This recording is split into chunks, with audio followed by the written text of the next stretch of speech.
Amém. Graça e paz, irmãos. É uma alegria, grande alegria estar aqui, ainda mais pagando a dívida, né? É ruim ficar em débito, mas quando a gente paga é bom. É um privilégio para nós. Ontem o reverendo Lucas esteve pregando no culto da SAF lá na Betel. Hoje aqui nós estamos e periodicamente nós chamamos o nosso irmão, e tem sido bênção lá, como tem sido aqui também. E é bom estar aqui, irmãos, para rever queridos irmãos, gente amada. Muitos aqui já passaram pelo nosso ministério de casais, ali da Betel, Somos Um. Muitos continuam parte da equipe. Isso é muito bom trabalhar com as ovelhas tuas, viu, Rev? É bênção do Senhor.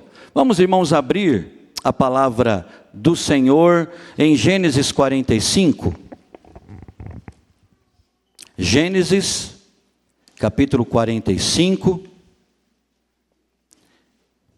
Ele falou dos 4 filhos, irmãos. É porque eu coloquei esse alvo para ele atingir. Ele e a Sara. Está chegando. Assim, mantenha a média. Mantenha a média. É bênção. Gênesis capítulo 45, eu vou ler, peço que os irmãos estejam acompanhando com atenção o texto sagrado, a palavra do Senhor para nós. Gênesis 45, de 1 a 15, o texto nos diz: Então José, não se podendo conter diante de todos os que estavam com ele, bradou: Fazei sair a todos da minha presença. E ninguém ficou com ele quando José se deu a conhecer a seus irmãos. E levantou a voz em choro, de maneira que os egípcios o ouviam e também a casa de Faraó. E disse a seus irmãos: Eu sou José, vive ainda meu pai? E seus irmãos não lhe puderam responder, porque ficaram atemorizados perante ele. Disse José a seus irmãos: Agora chegai-vos a mim. E chegaram-se. Então disse: Eu sou José, vosso irmão, a quem vendestes para o Egito. Agora, pois, não vos entristeçais, nem vos irriteis contra vós mesmos, por me haverdes vendido para aqui, porque para a conservação da vida, Deus me enviou adiante de vós. Porque já houve 2 anos de fome na terra, e ainda restam 5 anos em que não haverá lavoura nem colheita. Deus me enviou adiante de vós para conservar vossa sucessão na terra e para vos preservar a vida por um grande livramento. Assim, não fostes vós que me enviastes para cá, e sim Deus, que me pôs por pai de Faraó e senhor de toda a sua casa, e como governador em toda a terra do Egito. Apressai-vos, subi a meu pai, e dizei-lhe: Assim manda dizer teu filho José: Deus me pôs por senhor em toda a terra do Egito. Desce a mim, não te demores. Habitarás na terra de Gósen, e estará perto de mim, tu, teus filhos, os filhos de teus filhos, os teus rebanhos, o teu gado e tudo quanto tens. Aí te sustentarei, porque ainda haverá 5 anos de fome, para que não te empobreças, tu e tua casa e tudo o que tens. Eis que vedes por vós mesmos, e meu irmão Benjamim vê também, que sou eu mesmo quem vos fala. Anunciai a meu pai toda a minha glória no Egito, e tudo que tendes visto. Apressai-vos e fazei descer meu pai para aqui. E lançando-se ao pescoço de Benjamim, seu irmão, chorou, e abraçado com ele, chorou também Benjamim. José beijou a todos os seus irmãos e chorou sobre eles. Depois seus irmãos falaram com ele. Oremos mais uma vez, irmãos. Querido Deus, nosso Pai, a Tua palavra foi lida, está aberta, que assim também estejam os nossos corações, a nossa mente, ó Pai, para ouvir a mensagem do Senhor, aquilo que o Senhor já nos revelou, para pensarmos biblicamente sobre esse tema tão importante, que é o tema do perdão. Ajuda-nos, ó Pai, que o Teu Espírito presente aqui, presente em nossas vidas, em nosso íntimo, possa nos guiar mais uma vez à Tua verdade. É a nossa oração em nome de Jesus. Amém. Meus irmãos, conta-se que durante uma era glacial muito remota, quando parte do globo terrestre esteve coberto por camadas e camadas de gelo, muitos animais não resistiram ao frio e morreram indefesos por não se adaptarem às condições do clima hostil. E foi então que uma grande manada de porcos-espinhos, numa tentativa de se proteger e de sobreviver, na verdade, começou então a se unir. Essa manada começou a se aproximar cada vez mais e mais. Assim, pelo menos era essa a intenção, cada um poderia sentir o calor do corpo um do outro, e todos juntos, mais próximos, bem próximos, agasalhavam-se mutuamente, aqueciam-se, enfrentando por mais tempo aquele inverno tenebroso. Porém, os espinhos de cada um começaram a ferir os companheiros, justamente aqueles que lhes forneciam o calor tão vital. E por causa disso, irmãos, eles se afastaram, feridos. Eles se dispersaram por não suportarem mais tempo os espinhos uns dos outros, porque isso causava muita dor. Mas essa não foi a melhor solução, obviamente, porque afastados, separados, logo começaram então a sofrer novamente com as temperaturas negativas e a morrer congelados. Então os que não morreram voltaram a se aproximar, mas de um outro jeito, de uma outra maneira, pouco a pouco, com precaução, de tal forma que unidos, cada qual conservava ainda uma certa distância do outro, mínima, mas o suficiente para estarem juntos sem se ferirem, para se relacionarem sem causar dano recíproco ali. E dessa forma foi que conseguiram sobreviver, resistiram ali à longa era glacial, eles aprenderam a conviver. Há vários anos atrás, um programa, na verdade a primeira edição deste programa, No Limite, foi veiculada, e eu me lembro do último capítulo. Eu me lembro que foi uma ganhadora. E eu me lembro da pergunta feita a ela. A pergunta foi, eles que enfrentavam ali privações de sono, lidavam com a fome, dormiam ao relento, enfim, falta de um banho decente, banho quente nem pensar. E então foi perguntada à ganhadora, a que levou o prêmio, qual foi a maior dificuldade? O que é que de fato colocou você no limite nesse programa? E eu esperei ela falar, né? Olha, não tinha um pãozinho quente, não tinha o banho quente, enfim, não tinha uma cama quente, mas ela disse não, a maior dificuldade foi a convivência. A convivência. Irmão e irmã, conviver não é fácil. Um presbítero lá em Minas, terra de reverendo Lucas, mais precisamente na cidade de Monte Carmelo, que já partiu para a glória do Senhor, ele dizia assim para mim, pastor Ricardo, é mais fácil cuidar do meu gado do que lidar com gente. De vez em quando, ele dizia, eu encontro uma vaca braba, mas é de vez em quando. Mas lidar com gente, é isso mesmo, estou falando de mim, minha esposa sabe, e eu estou falando de todos nós. Quando o assunto é convivência, nós temos que admitir as nossas deficiências. Nós temos que confessar que nós nos ferimos mutuamente. Precisamos do calor uns dos outros, mas ao mesmo tempo os nossos espinhos acabam nos afastando uns dos outros, não é? É aquela história que contam do casal tão conhecido, Billy Graham e a dona Ruth Graham. Os dois já partiram para a glória. Creio eu que os dois com quase 100 anos. E foi perguntada a dona Ruth, eles aquela altura já tinham 60 e poucos anos de casado. Foi perguntado, olha, A senhora nunca teve vontade de se separar dele? Pergunta já capciosa, né? Ela parou, respirou, pensou e disse assim: não, me separar dele não, mas de matá-lo muitas vezes.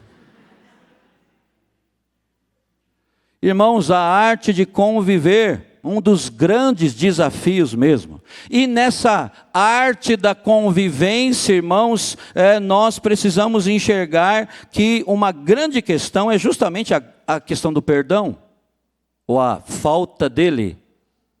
Nós não perdoamos, nós não queremos perdoar, nós não pedimos perdão, nós não sabemos perdoar. E mesmo quando há interesse em perdoar e em pedir perdão, mesmo assim a situação nunca é fácil. Mesmo assim as coisas podem até se complicar ainda mais. É como escreveu C.S. Lewis, né? Ele não escreveu só as Crônicas de Nárnia, não. Ele disse muitas outras coisas muito boas. C.S. Lewis diz que todas as pessoas dizem que o perdão é uma ideia maravilhosa, até que tenham alguma coisa para perdoar. Aí já mudou de figura. Aí quando a realidade vem, aí a coisa aperta. Irmãos, a história de José nos ensina muito sobre isso, sobre o perdão. Você sabe, você que conhece a história, o livro de Gênesis diz que quando José, vamos relembrar aqui, ainda que de forma resumida, quando ele tinha 17 anos, estava pastoreando com os irmãos os rebanhos do pai. Ele viu os irmãos se envolverem em algum tipo de conduta errônea ali, imoral, e ele foi então informar o pai a respeito daquilo, pai Jacó. O motivo dele dar aquele relatório parecia muito bom, tudo indica que não era maledicência, ele queria ajudar os irmãos ali a se corrigir. No entanto, a atitude de José provocou muita hostilidade por parte dos irmãos, e esse foi o início, princípio de um desentendimento entre eles, o início de uma ruptura.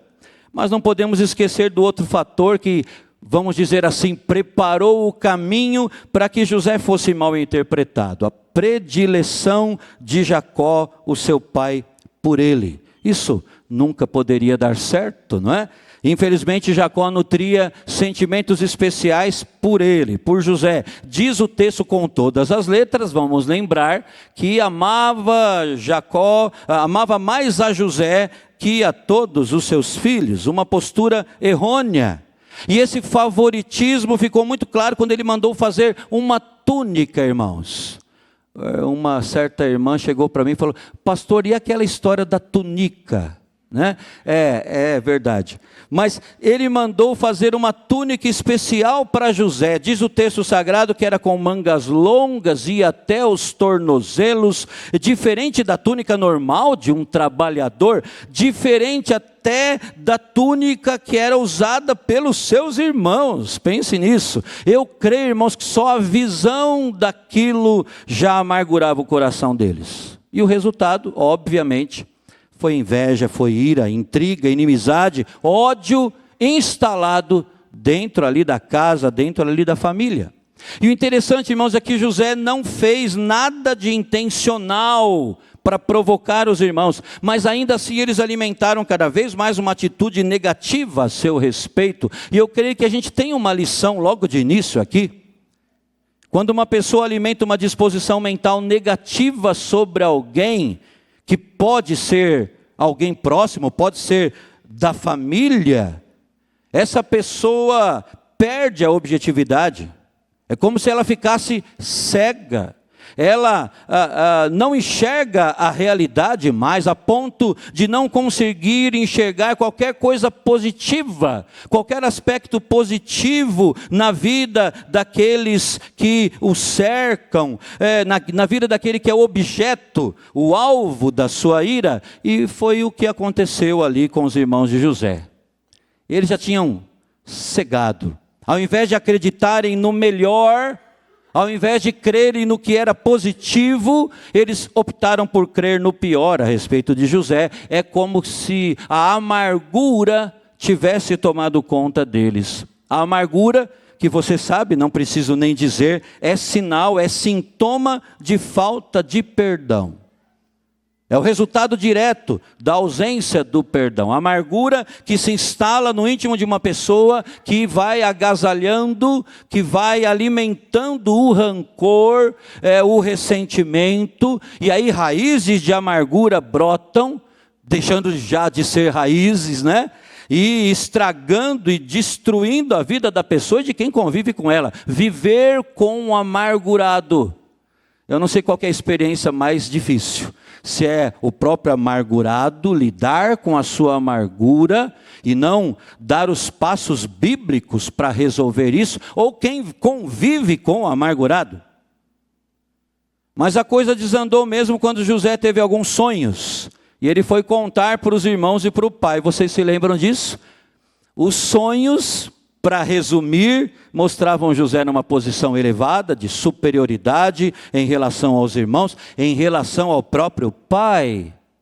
Eram sonhos dados por Deus. Por quê? Sabemos que eram sonhos dados por Deus. Porque de fato se cumpriram na vida de José. Mas a Bíblia nos conta que com isso os irmãos o odiavam ainda mais. E o próprio Jacó não suportou e repreendeu severamente o seu filho mais querido, o seu filho amado. Irmão, ser mal compreendido e julgado por pessoas assim tão queridas é muito pior do que ser mal entendido por outros, né? Mais distantes, enfim. Foi isso que aconteceu com José e nós podemos imaginar a dor que ele deve ter sentido, quando até o pai que o amava mais que os outros filhos, erroneamente, mas amava, até o pai não o compreendeu. Muito complicado isso. É quando a gente realmente se sente mal, confuso, frustrado, é quando a gente perde o rumo e de fato desanima. Acabou tudo por aí? Não. Irmãos, a história de José não acaba, né? Os dilemas de José aumentaram ainda mais com o que ocorreu depois disso. José foi enviado pelo pai para ir até os irmãos que estavam numa outra cidade, cuidando dos rebanhos ali. E José foi, talvez, a Bíblia não fala, mas talvez José tivesse uma grande expectativa que os mal entendidos fossem desfeitos, a comunhão com os irmãos fosse restaurada, mas a verdade era que os irmãos não queriam isso, eles planejavam matá-lo. Nem sequer lhe deram oportunidade para explicar alguma coisa. Eles não queriam entendê-lo, irmãos. É como se já tivessem montado ali o tribunal, né? O tribunal todo feito. Haviam se tornado eles mesmos os juízes, o júri, os carrascos. Não precisava de mais nada. O único comentário que fizeram, você se lembra qual foi? Quando José vai chegando? Vem lá o tal sonhador. Isso quer dizer que eles o rotularam. Essa questão de dar rótulos é mortal para qualquer relacionamento. Eles o rotularam. E estavam convictos de que o rótulo, o conceito, a imagem que eles tinham de José, que era a correta. Você sabe que isso pode acontecer comigo e com você também? Até de modo imperceptível.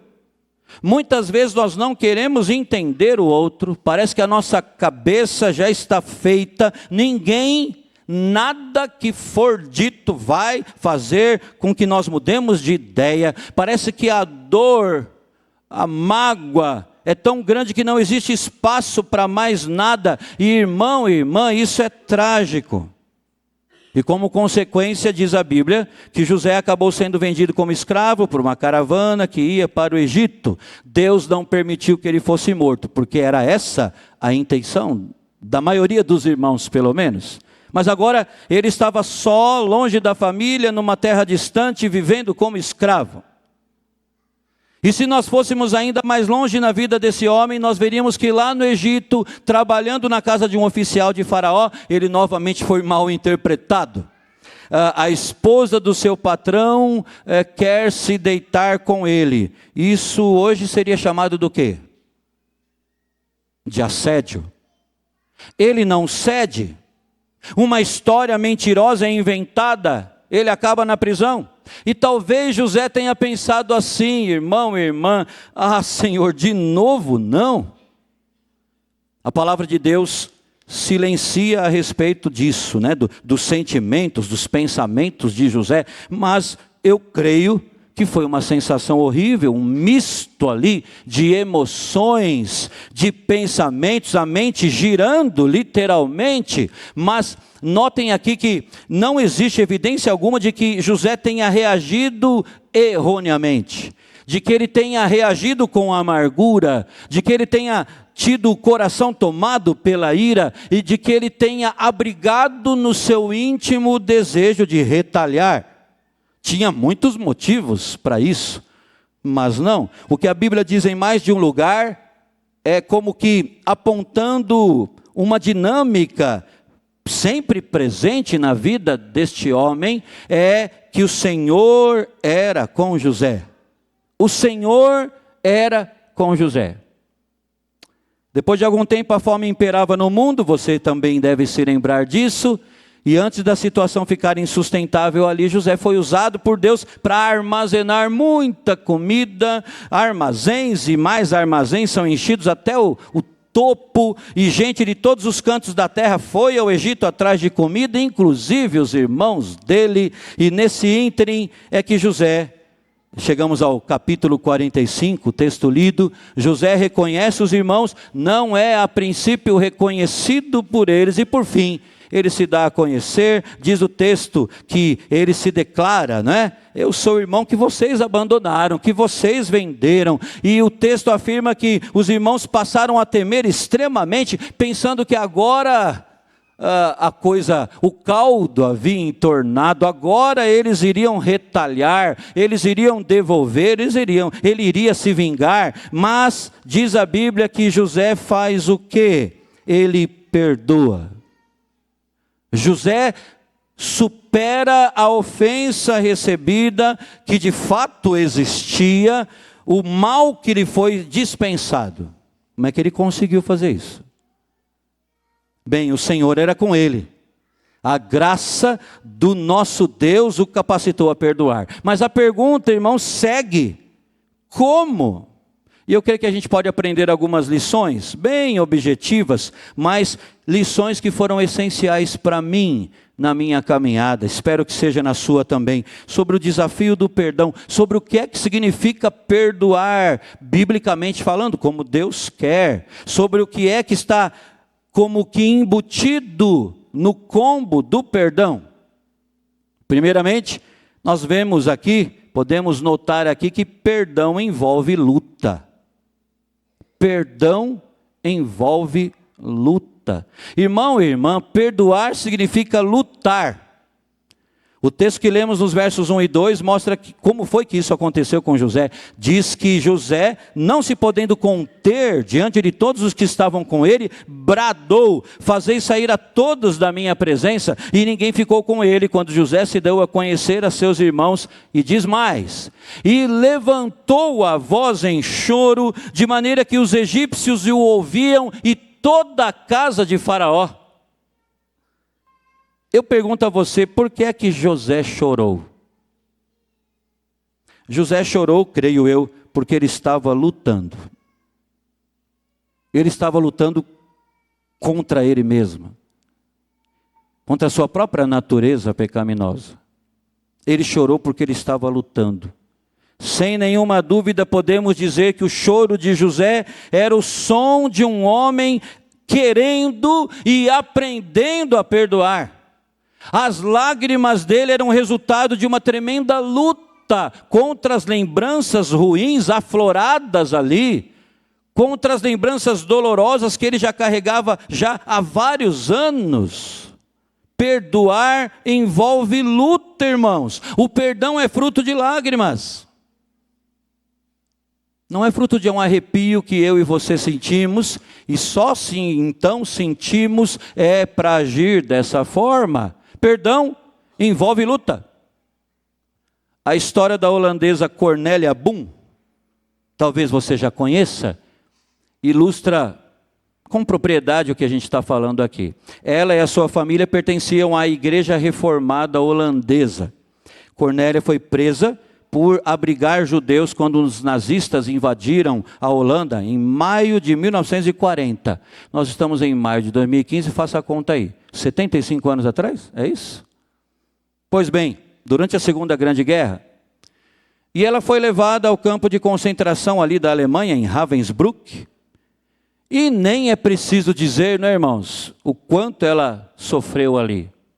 Mas em seu relato ela fala de um guarda alemão, especificamente um deles, que lhe infringiu sofrimentos terríveis ali, de ordem emocional, sim, mas também de ordem física, que agressões, estupros, que marcaram a sua vida para sempre.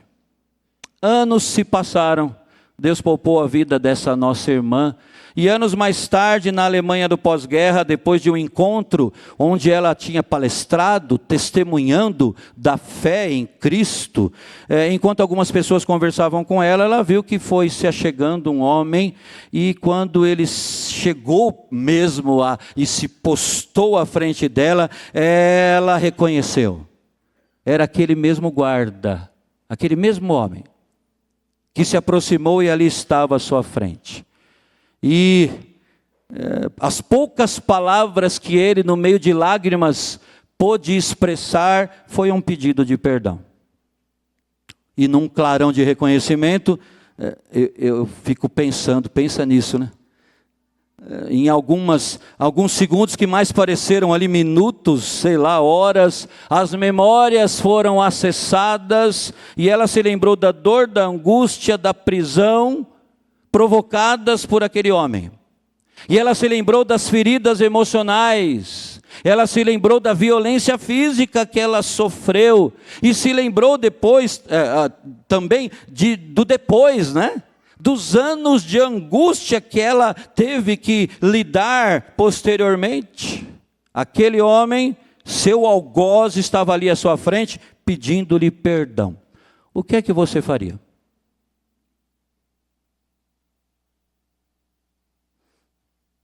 Eu já me fiz várias vezes essa pergunta. O que é que você faria? Depois de alguns instantes, que eu, como disse, pareceram mais horas, depois de intensa luta interna, dela ficar sem palavras, após ser tomada por aquele turbilhão de pensamentos e sentimentos, sendo tentada a se fechar, quem sabe a desprezar a palavra e a presença daquele homem, sendo tentada a racionalizar que aquele homem de fato não merecia o seu perdão, ela o perdoou, ela expressou isso em palavras. Irmãos, o perdão superou a ofensa, ela o perdoou, mas ela teve que lutar para isso. Em várias situações, nós, pecadores que somos, pensamos de forma totalmente equivocada, que o que Deus requer de mim e de você, sempre vai ser alguma coisa assim, que vai fluir, sabe? Sempre vai ser tranquilo o caminho que Deus quer que eu e você trilhemos, sempre será um caminho suave, enfim. Mas o que vemos nas Escrituras Sagradas não é isso. Muitas e muitas vezes, talvez a maioria, é que fazer a vontade de Deus vai exigir luta, vai exigir custo. Em muitos momentos, irmãos, nós vemos os servos de Deus em luta para cumprir a vontade do seu Senhor, e vão ser abençoados por isso.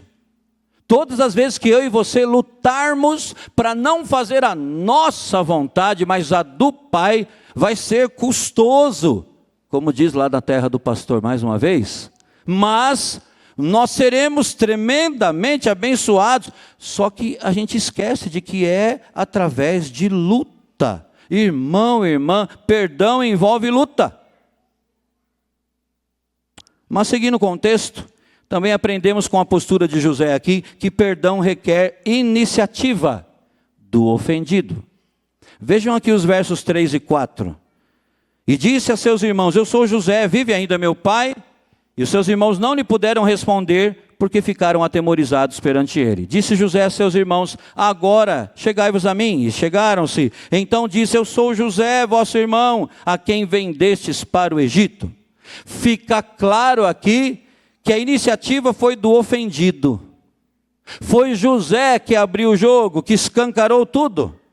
Irmãos, isso nos ensina que num conflito, num relacionamento rachado, numa ruptura como essa, a iniciativa não pode ser coisa só de quem ofendeu, não pode ser algo esperado só de quem, da onde partiu a ofensa, mas o texto mostra que José foi o ofendido e ele tomou a iniciativa.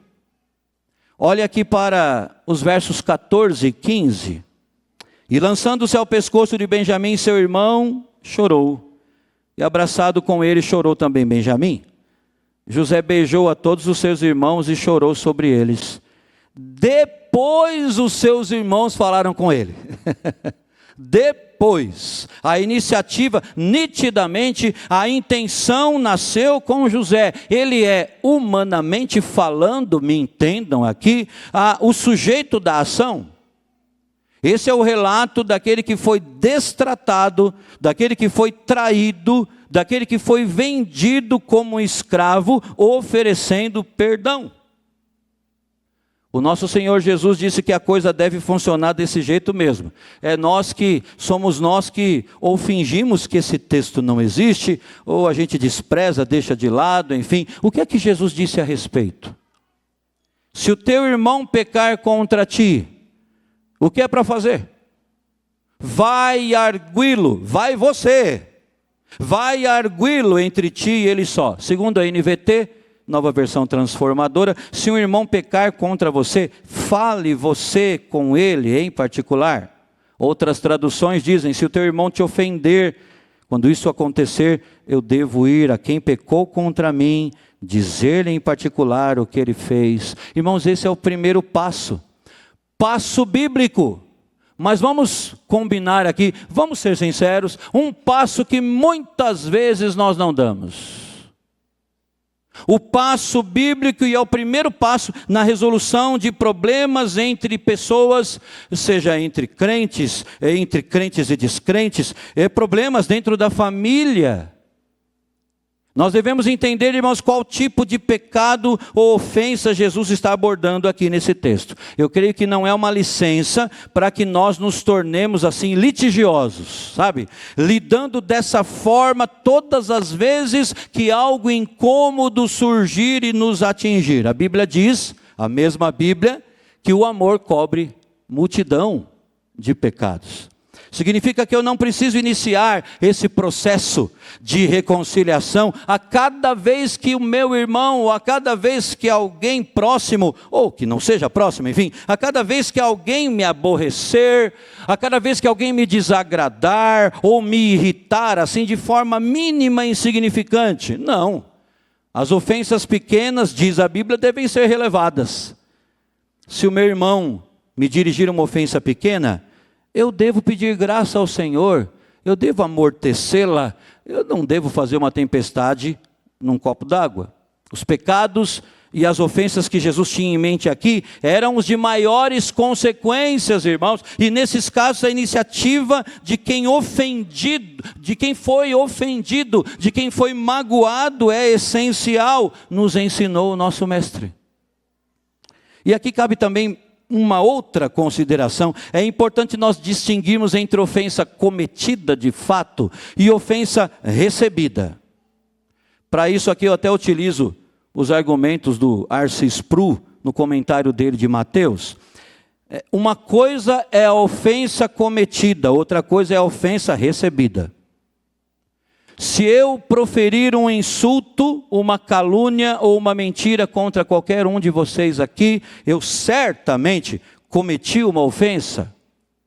No entanto, você pode ou não optar por receber essa ofensa. Da mesma forma, é possível que eu diga ou faça algo que não seja errado, não seja pecaminoso, mas você considere ofensivo.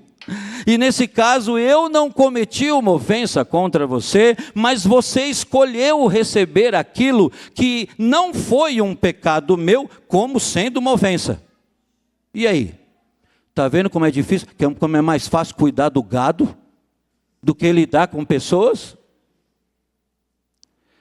Quem prega a palavra de Deus pastores, futuros pastores, líderes da igreja, sabe disso. Porque sempre se depara com essa situação com frequência, né? Nós temos a responsabilidade de pregar todo o conselho de Deus, toda a palavra de Deus. Então, se eu abordo um texto no qual Jesus ensina sobre o inferno, eu tenho que pregar sobre o inferno.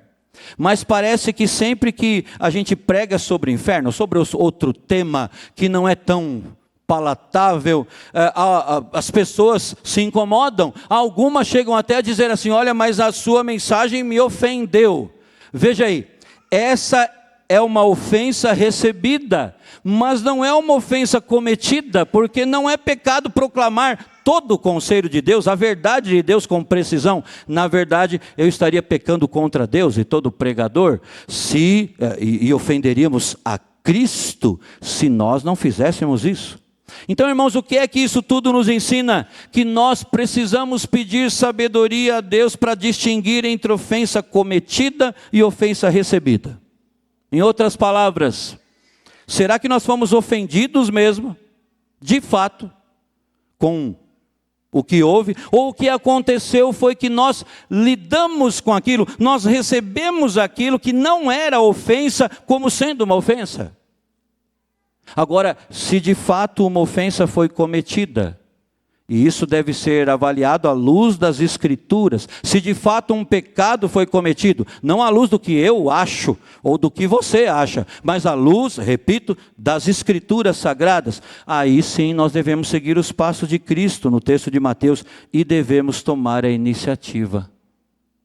E compreender o texto sagrado é fundamental, né? Quando Jesus disse: se o teu irmão pecar contra ti, vai arguí-lo entre ti e ele só. Ele estava, irmãos, estabelecendo um procedimento para evitar que o povo de Deus espalhasse boatos a terceiros quando houvesse ofensas. É curioso isso, curioso, mas é recorrente entre nós, pecadores. É uma falha nossa. A tendência humana é não tratar com quem ofendeu, não tratar diretamente com o ofensor, mas é buscar apoio em terceiros. E aí, irmãos, é que o angu vira mesmo, angu de caroço. Nós não devemos apresentar as nossas queixas a terceiros, biblicamente falando, antes de ir àqueles que nos magoaram. Porque teimamos em tomar outro caminho. Eu confesso, irmãos, que não é fácil fazer isso. Envolve luta.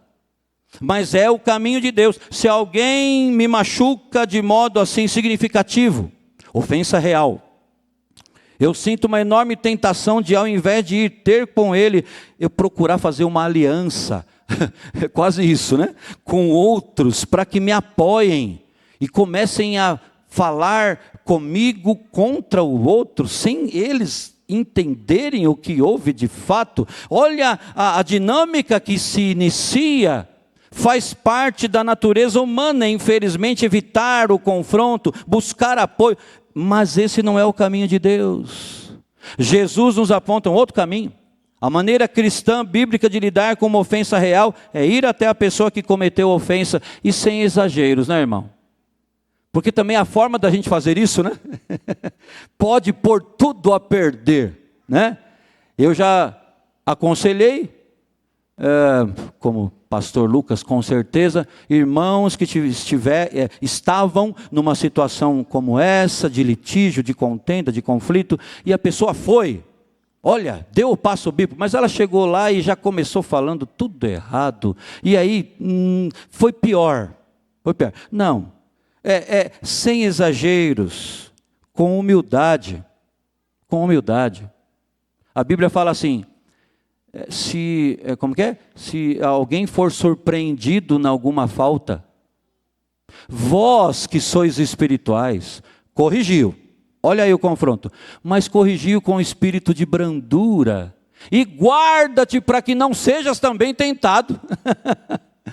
É essa a ideia, esse é o caminho de Deus, irmãos, para a restauração daquele relacionamento. Mas, de novo, dizendo, geralmente e infelizmente não é o que fazemos.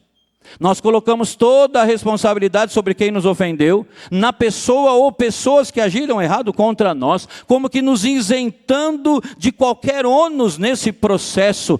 E se formos ofendidos, nós cruzamos os braços, aguardando que o movimento aconteça a partir do outro, quase que dizendo que nós somos inerrantes. E nós sabemos que não somos. Isso não é bíblico.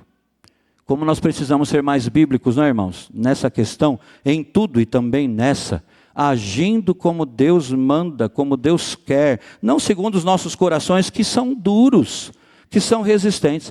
Então, a segunda lição é essa: perdão requer iniciativa. Mas uma outra lição que a gente aprende com José a partir desse texto, é que perdão não é um ato de justiça, perdão é um ato de graça. Você já reparou, de perto assim, na palavra perdoar? Me ajudem aí os entendidos na língua. É uma palavra formada por dois termos, né? Per e doar. Então, só por esse entendimento breve já dá para entender que perdão não é algo que se compra, perdão não é algo que se conquista, que se merece, perdão é doado. Perdoar é fazer uma doação. Não é dizer assim, quando ele ou ela entrar nos eixos, aí eu vou pensar em perdoar. Isso não tem nada a ver com perdão. Porque perdão não é um ato de justiça, que é feito na base do merecimento. Perdão é um ato de graça, feito e concedido na base do amor, da doação. Eu peço a vocês que estão com a Bíblia aberta, que abram no capítulo 50 de Gênesis, a partir do verso 15, a continuação da história de José. E vejam o que ele diz ali, capítulo 50, a partir do verso 15. Vendo os irmãos de José que seu pai já era morto, disseram: é o caso de José nos perseguir e nos retribuir certamente o mal todo que lhe fizemos. Portanto mandaram dizer a José. Eles nem coragem tiveram de eles mesmos falarem. Eles mandaram alguém dizer a José: teu pai ordenou antes da sua morte, dizendo: assim direis a José, perdoa, pois, a transgressão de teus irmãos e o seu pecado, porque te fizeram mal. Agora, pois, te rogamos que perdoes a transgressão dos servos do Deus de teu pai. O que é que José faz de novo? José chorou enquanto lhe falavam. Depois vieram também seus irmãos, prostraram-se diante dele e disseram: eis-nos aqui por teus servos. E agora, segura essa, irmão e irmã. Respondeu-lhe José: não temais, acaso estou eu em lugar de Deus? Vós na verdade intentastes o mal contra mim, porém Deus o tornou em bem, para fazer como vedes agora, que se conserve muita gente em vida. Não temais, pois, eu vos sustentarei a vós outros e a vossos filhos. Assim os consolou e lhes falou ao coração. O verso 15 narra a desconfiança dos irmãos de José, que pensaram que após a morte do pai, Jacó, José então ficaria livre para retribuir, né? Para dar o pago, para fazer conforme o que de fato eles mereciam. Mas José não agiu com base na justiça. Ele concedeu o que os irmãos não mereciam. Irmãos, isso é graça, na verdade isso é perdão. Certamente você já ouviu alguém falar, ou quem sabe você mesmo já disse: é que fulano ou fulana não merece o meu perdão. É de fato, ninguém merece o perdão. Quando nós dizemos isso ou pensamos dessa forma, nós mostramos que ainda não entendemos nada, ainda não compreendemos o que de verdade é a graça de Deus em relação a nós. Graça não é apenas um favor imerecido, é antes um benefício concedido àqueles que merecem condenação. Abraham Butch distingue misericórdia e graça, afirmando que misericórdia é Deus não dar o que nós merecemos, e graça é o fato dele dar o que não merecemos. A salvação que temos em Cristo, as bênçãos decorrentes disso, a graça que nos acompanha, irmãos, diariamente, não é? Tudo isso, irmãos, é resultante do favor do nosso Deus, do amor dele, é um desdobramento da sua misericórdia, da sua bondade. Após a queda no jardim do Éden, vamos lembrar, o único merecimento humano diante de Deus é a condenação por termos transgredido os mandamentos do Criador lá em Adão e repetidamente na nossa vida. No entanto, Deus graciosamente providenciou um plano mediante o qual pecadores como eu e você podem ser perdoados, podem ser trazidos de novo à comunhão do Pai, reconciliados. E isso tudo se deu através do sacrifício do nosso Redentor, a encarnação de Jesus, o seu sacrifício perfeito, pagando ali efetivamente e definitivamente o preço pela nossa salvação. É por isso que lemos em Efésios 1:7, em Jesus temos a redenção pelo seu sangue, a remissão dos pecados, segundo a riqueza da sua graça. Portanto, graça é Deus nos concedendo favor, quando só merecemos maldição e condenação por nossos atos rebeldes. É o texto de Colossenses capítulo 3, Paulo dizendo: revesti-vos, pois, como eleitos de Deus, santos e amados, de ternos afetos de misericórdia, de bondade, de humildade, de mansidão, de longanimidade, suportai-vos uns aos outros. Não é isso, viu, gente? Mas é isso. Suportai-vos uns aos outros, perdoai-vos mutuamente, caso alguém tenha motivo de queixa contra outrem. E aí vem a pá de cal. Assim como o Senhor vos perdoou, assim também perdoai vós. Nós fomos e continuamos sendo perdoados por graça, não é? É só lembrar aqui uma das estratégias do evangelismo explosivo. Você deve conhecer e já deve ter até utilizado. Vamos supor que eu e você pecássemos só 3 vezes por dia. Uma pela manhã, só uma no período vespertino, e um terceiro pecado ali à noite. 3 pecados por dia. No final de um mês, quantos pecados teríamos? Arredonda, 90. No final de um ano, quantos? Arredonda também. Em torno de 1.000, mais de 1.000. 1.000. Numa vida média de 80 anos, quantos pecados? E a Bíblia fala que o Senhor nos perdoou de tudo. Lançou os nossos pecados nas profundezas do mar. E certa vez ouvindo o reverendo Olson Pemberton, lá no Instituto Bíblico Eduardo Lani, conhece, Rev? Conhece, Sara? Em Patrocínio, Minas Gerais, reverendo Olson, e Deus já chamou para a glória, ele explicou esse texto da seguinte forma: o que significa Deus lançar os nossos pecados nas profundezas do mar? É Ele pegar um transatlântico, ir lá para o meio do nada, um ponto remoto de algum oceano, jogar ali os nossos pecados nas profundezas, quilômetros ali de profundidade, e depois colocar uma boia ali, para ficar ali, com uma âncora, para não sair dali, escrito assim: é proibido pescar. É isso. E se Deus agiu assim para comigo e para contigo, como é que eu e você nos fechamos para o perdão bíblico? Resultado direto do perdão com o qual nós fomos alcançados. Fomos e continuamos a ser perdoados diariamente por graça, e devemos perdoar igualmente por graça. Irmão e irmã, tire da sua mente que perdoar é um ato de justiça que o outro tem que merecer. Perdão não é um ato de justiça, é um ato de graça. Mas em quarto e último lugar, antes de nós terminarmos, mais uma lição. Aprendemos aqui no texto, e talvez seja a maior das lições oferecidas aqui, é que perdoar é um ato de fé. A fé nos capacita a perdoar. Você já tinha parado para pensar nisso? A fé salvadora, que nos tirou das trevas e nos trouxe para a luz de Cristo. A fé na palavra do Senhor, na caminhada. A fé nas promessas feitas aqui, nos capacita a conceder perdão àquele que não merece, àquele que, quem sabe, até hoje continua nos ofendendo.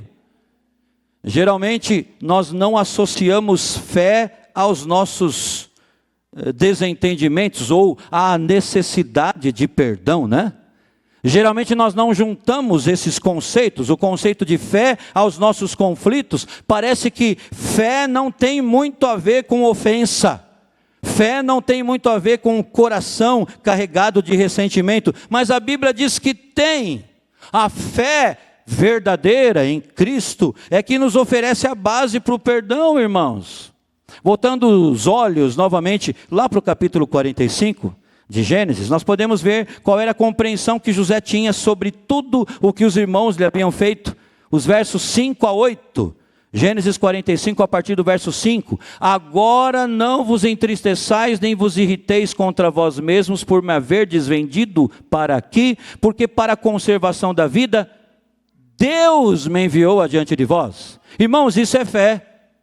Porque já houve 2 anos de fome na terra, ainda restam 5 anos em que não haverá lavoura nem colheita.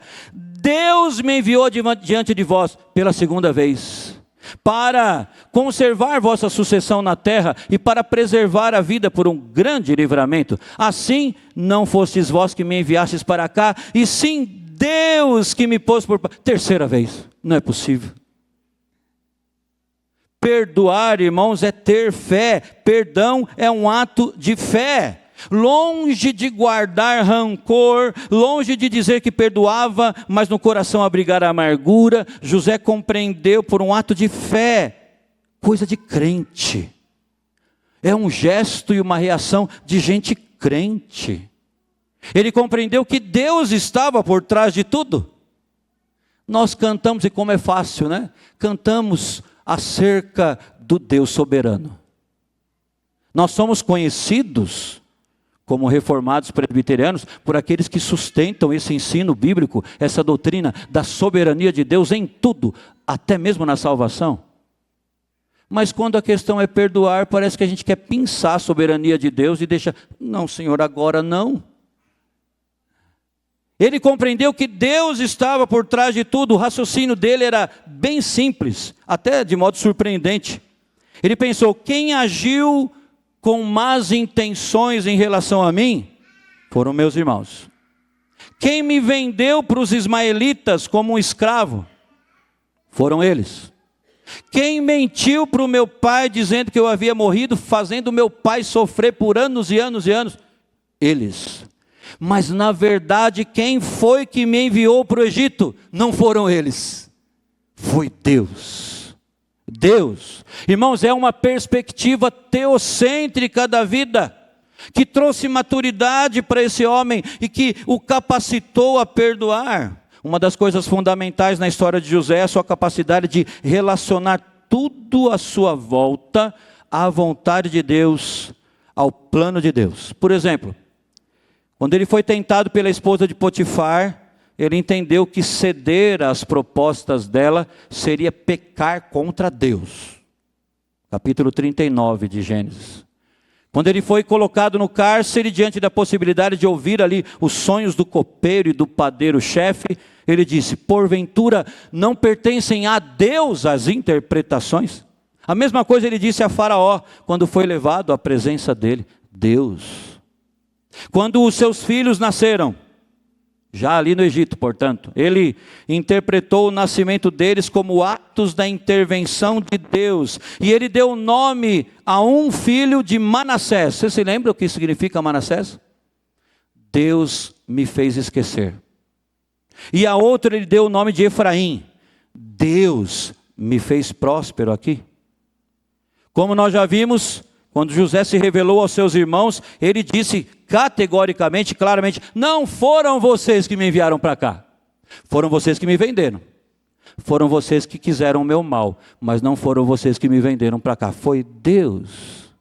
No capítulo 50, verso 20, mais uma vez nós vemos a convicção dele, porque ao falar com seus irmãos ele disse: vocês na verdade intentaram o mal contra mim, porém Deus o tornou em bem, para fazer como vedes agora, que se conserve muita gente em vida. Sabe que se a gente fosse resumir isso aqui numa frase de 3 palavrinhas só.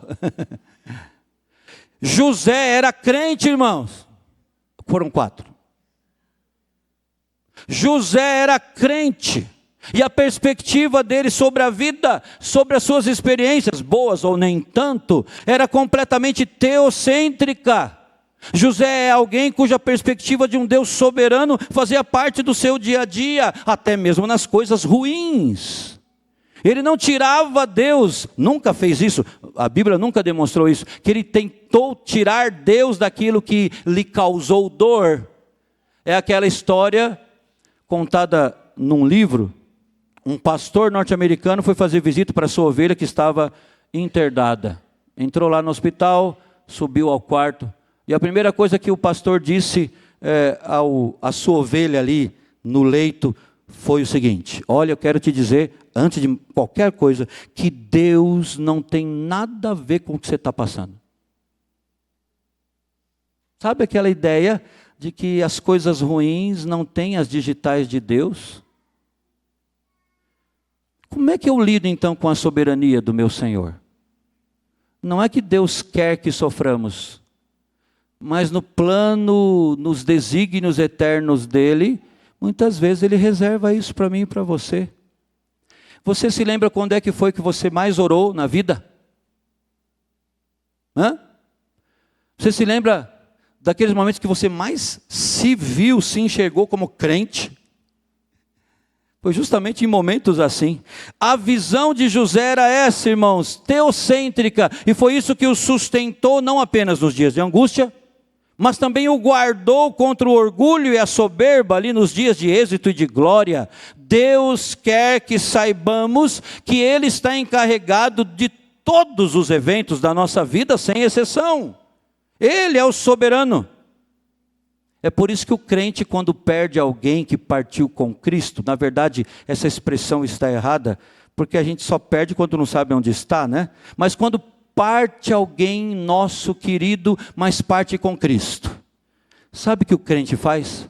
Um culto,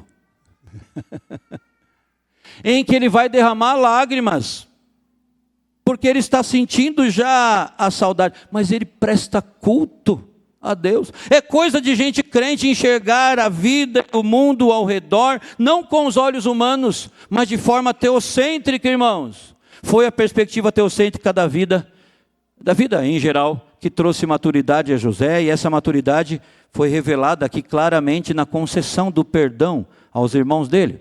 E o conceito de perdão que José manifesta não é simplesmente esquecer do agravo, não é esquecer da ofensa, como muitos pensam, porque ele claramente responsabiliza os irmãos dele pela atitude que eles cometeram, né, que eles tiveram.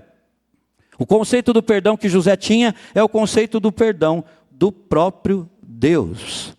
E a gente vê essa relação entre perdão e fé em Lucas, por exemplo, Evangelho de Lucas capítulo 17. Se 7 vezes no dia o teu irmão pecar contra ti, é para rogar, vai para o inferno, cidadão. Não.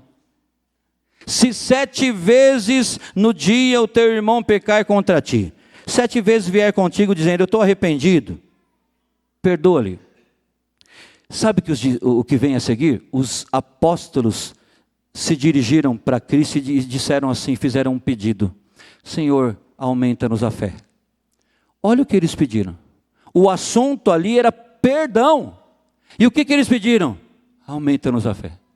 Ou seja, eu preciso ser crente para isso. É verdade, irmãos. Eles reconheceram que perdoar tem tudo a ver com fé. Irmãos, perdoar é ter fé para enxergar os planos do Altíssimo atrás ou por detrás daquilo que te machucou, daquilo que te feriu. Perdoar é ver com os olhos da fé o próprio Deus agindo nos bastidores, até mesmo nas decepções. nos bastidores das mágoas, no pano de fundo das nossas frustrações, enxergar Deus através do marido ou da esposa, ou do filho, ou do pai ou da mãe, ou quem quer que seja, que te feriu com palavras, com gestos, com ações ou mesmo com omissões. Porque os propósitos do Senhor são muito bem delineados. Sem fé é impossível agradar a Deus, e sem fé, de acordo com as Escrituras, também é impossível perdoar. Perdão é um ato de fé. O Senhor Jesus chega a dizer, se não me engano, no Evangelho de Marcos, que quando estiverdes orando, está você e Deus, perdoai. Quando estiverdes orando, é uma questão de fé. Para encerrarmos, irmãos, existe, como sabemos, uma pressão cultural na nossa sociedade, que não é de hoje, mas agora se intensifica, para não perdoarmos de jeito nenhum, não é? Que o perdão é uma fraqueza, na verdade. Que o perdão faz com que a justiça não seja feita, e por aí vai. E essa pressão tem influenciado muitos de nós cristãos, e pouco a pouco a gente vai pensando igual e agindo de forma semelhante aos descrentes. José entendeu o que tantas vezes nós não entendemos. Ele lutou para perdoar. Perdão envolve luta. Ele tomou a iniciativa, deu o primeiro passo para isso. Ele não ficou aguardando, esperando, nem só orando. Ele compreendeu que perdoar é um ato de graça, não de justiça, não tem a ver com merecimento, senão deixa de ser perdão. E ele entendeu que o perdão tem tudo a ver com fé. É como disse o líder sul-africano Desmond Tutu: sem perdão não há futuro. Sem perdão não há futuro. Deus nos deu um futuro abençoado, não é? Ao nos perdoar em Cristo. Então que haja futuro para mim e para você nos nossos relacionamentos, para o nosso bem sim, mas sobretudo para a glória do nosso Senhor. Amém? Amém. Que Deus nos abençoe.